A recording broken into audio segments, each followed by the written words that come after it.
Para hukama mengatakan ilmu itu terbagi dari 3 huruf. Pertama ain, yang kedua lam, yang ketiga mim. Nah, orang yang diberi Allah ilmu berarti dia dapat 3 huruf. Dapat ain, dapat lam, dapat mim. Ain, inayah. Orang miskin tapi berilmu terhormat. Orangnya miskin tapi dia berilmu, dia dihormati. Orang cacat, kada bebatis, kada betangan, buta lagi, tapi hafal Quran, dimuliakan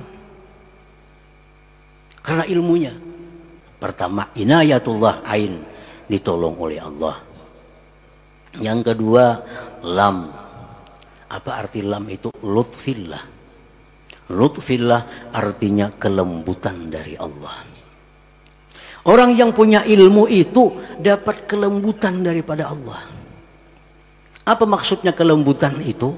Bahwa orang yang berilmu itu andai kata mereka mendapat satu musibah, mendapat sesuatu yang tidak disenangi, itu disertai dengan kelembutan dari Allah Subhanahu wa ta'ala. Sehingga musibah yang besar itu menjadi ringan dirasakannya. Orang kada berduit, ini susah nih kada berduit. Nang saikung ini berilmu, nang saikung kada berilmu. Nah hatinya nyaman orang nang berilmu. Karena orang nang berilmu ini walaupunnya kada berduit, dia dapat lutfillah, kelembutan dari Allah. Orang yang berilmu kehilangan sesuatu. Orang yang kada berilmu kehilangan sesuatu. Tetapi orang yang berilmu ini walaupun dia kehilangan sesuatu, tapi disertai dengan lutfillah, kelembutan dari Allah Subhanahu wa ta'ala. Sehingga musibah bagaimanapun tidak terlalu terasa baginya. Nah itu lam, lutfillah. Nah yang ketiga mim, ilmu, mahabbatullah. Nah, kecintaan dari Allah Subhanahu wa ta'ala.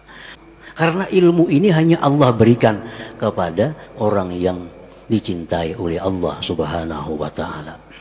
Nah, hadirin hadirat yang dimuliakan Allah. Nah, jadi ilmu.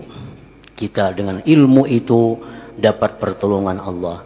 Dengan ilmu kita dapat kelembutan dari Allah. Dengan ilmu kita dapat kecintaan Allah Subhanahu wa ta'ala. Bila kita berilmu, maka kita insya Allah kada akan masuk ke dalam api neraka. Na'udzubillah min dzalik. Dalam sebuah hadis disebutkan bahwa Allah tidak akan memberikan ilmu kepada seseorang kalau untuk mengazab seseorang itu. Innallaha la yu'til ilm liyu'adzibah. Allah tidak akan memberi ilmu kepada seseorang yang ingin dia azab orang itu. Artinya bahwa Allah itu bila ingin mengazab seseorang, pertama-tama Allah tutup hatinya untuk ilmu. Dalam dunia kada tahu buka-buka hati nuntut ilmu. Nah ini tanda orang yang akan mendapatkan siksa Allah Subhanahu wa ta'ala di akhirat kelak. Hendak sembahyang ini kada bisa, kada ada ilmunya, sembahyang tarawahan. Hendak sembahyang hajat kada tahu caranya, umpat orang sembahyang hajat umpatan. Hendak sembahyang tasbih kada tahu ilmunya, maka orang sembahyang tasbih umpat, sembahyang tasbih umpatan juga. Semua yang dilakukan itu mardudah, ditolak oleh Allah Subhanahu wa ta'ala. Kenapa? Karena kada belajar. Belajar dulu sembahyang hajat itu macam apa, sembahyang tasbih itu macam apa. Nah jadi kalau orang ada sembahyang hajat sudah ada ilmunya, orang sembahyang tasbih ada ilmunya, kada umpatan lagi. Maka bila umpatan ini walaupun bujur tetap ditolak oleh Allah Subhanahu wa ta'ala. Bacaannya bujur, gerak-geriknya bujur, tapi umpatan orang kada ada dasar ilmunya, ditolak oleh Allah Subhanahu wa ta'ala.